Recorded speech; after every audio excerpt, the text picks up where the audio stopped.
World War III, Australia ready to attack China.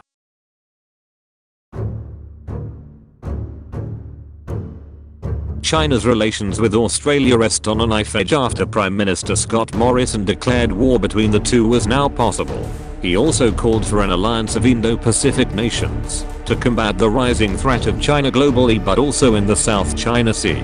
His comments came as former Australian Prime Minister, Kevin Rudd, indicated a conflict between the US and China could spark in the next 3 months. In light of the remarks, Mr. Morrison said, "We've acknowledged that what was previously inconceivable, and not considered even possible, or likely in terms of those types of outcomes is not considered in those contexts anymore."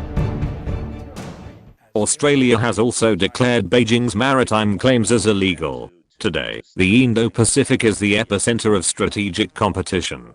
Tensions over territorial claims are growing.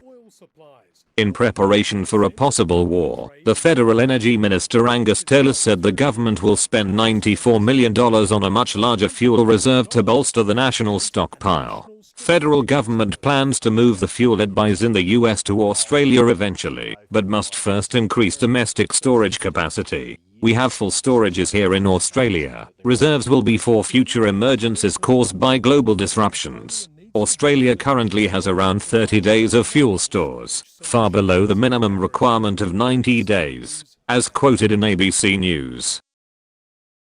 Australia has also confirmed it will boost defense spending by 40% over the next 10 years, investing in long-range military assets focused on the Indo-Pacific region.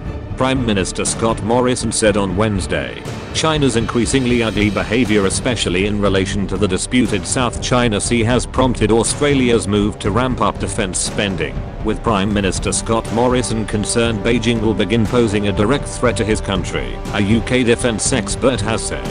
He said Australia would first buy 200 long-range anti-ship missiles from the US Navy for £444 million, Australian $800 million, and would also consider developing hypersonic missiles that can travel at least at 5 times the speed of sound.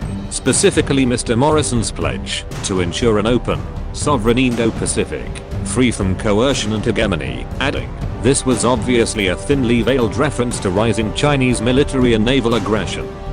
The upgrades to warfare capabilities include the long-range anti-ship missile, an underwater surveillance system that may also eventually include optionally/unmanned submarines, along with research and development into new weaponry including hypersonic missiles. In real terms, the cash boost represented £39 billion, Australian $70 billion, increase on the £111 billion, Australian $200 billion, already promised, and a pledge to increase defense spending to 2% of GDP already planned over the same 10-year period. Amid China's growing naval arsenal in the South China Sea, Australia has also criticized Beijing for the imposition of the new security law in Hong Kong.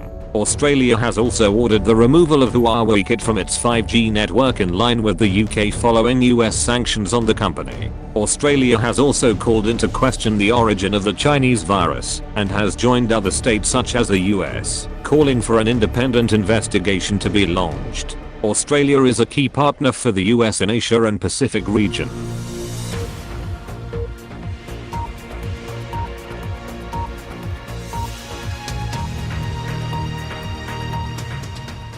Hola. Thanks for listening.